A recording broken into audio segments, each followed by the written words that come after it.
लोहीपुर गांव अपनी बड़ी और भव्य होली के लिए मशहूर था।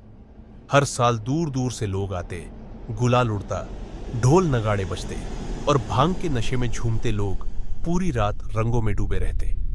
लेकिन इस रंगों के त्योहार के पीछे एक खौफनाक सच्चाई छुपी थी। गांव में हर साल होली की सुबह पीपल के एक पुराने पेड़ से किसी न किसी लड़की की लाश लटकी मिलती। किसी को नहीं पता था कि ये कौन करता है, लेकिन लोग इसे एक अंधविश्वास मानकर चुप रहते। गांव के बुजुर्ग कहते, जो भी लड़की होली की रात अकेले घूमती है उसका यही हश्र होता है। रघु सफेद कुर्ता पाजामा पहने गांव की गलियों में घूम रहा था। वह कोई आम आदमी नहीं था। उसकी आंखें भीड़ में किसी को तलाश रही थी। सालों से यही होता आया था। हर होली से एक दिन पहले वह अपनी शिकार को चुनता और अगली रात उसे मारकर पीपल से लटका देता। किसी ने उसे कभी रंग खेलते नहीं देखा, किसी ने उसे भांग पीते नहीं देखा। वह बस देखता था, तलाश करता था। और इस बार उसकी नजर पड़ी संध्या पर।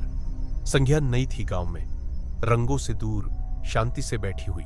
उसके चेहरे पर एक अजीब सा ठहराव था। रघु ने उसे देखा और मुस्कुराया। इस बार वही होगी। होली की रात गांव जश्न में डूबा था। चारों तरफ रंग, गुलाल, ढोल, नाचते लोग। कोई किसी को नहीं पहचान पा रहा था। रघु ने मौका देखा और संध्या को चुपचाप गांव के बाहर उसी पीपल के पास ले गया। वह ज्यादा विरोध नहीं कर रही थी।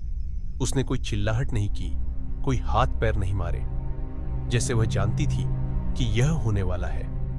रघु का काम पूरा हो चुका था। संध्या की सांसें थम चुकी थी।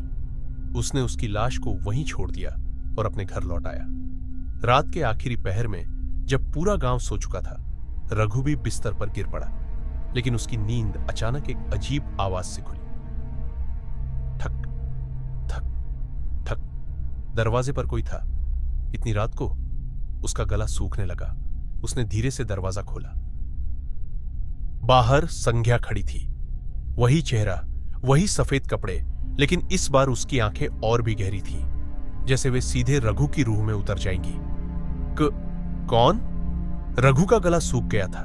संध्या ने धीरे से मुस्कुराते हुए कहा, अब तेरी बारी है रघु। रघु के पैरों तले जमीन खिसक गई। तू तो मर गई थी। संध्या ने सिर झुकाया, जैसे कुछ सोच रही हो। फिर उसकी आंखें रघु पर टिकी। पिछली होली तूने मेरी दोस्त राधा को मारा था। मैंने तुझे देख लिया था, लेकिन मैं कुछ कर नहीं पाई। डरती रही और धीरे धीरे उसी डर ने मुझे खा लिया।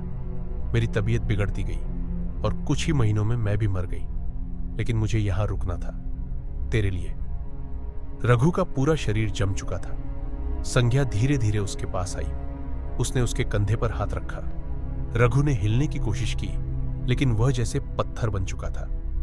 हर साल तेरा खेल चलता रहा, लेकिन अब खत्म होगा। इस बार तेरा नंबर है। रघु के मुंह से एक भी शब्द नहीं निकला।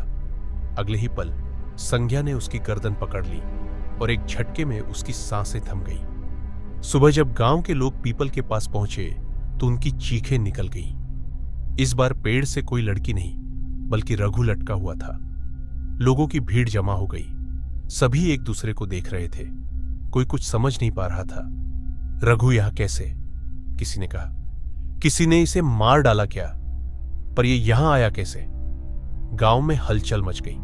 लोग रघु को अच्छे से जानते थे, लेकिन किसी को नहीं पता था कि वह हर साल यह खौफनाक खेल खेलता था। किसी ने नहीं देखा था कि रात में क्या हुआ। हवा में हल्की सी फुसफुसाहट गूंज रही थी, जैसे कोई धीमे से हंस रहा हो। संध्या कहीं नहीं दिखी।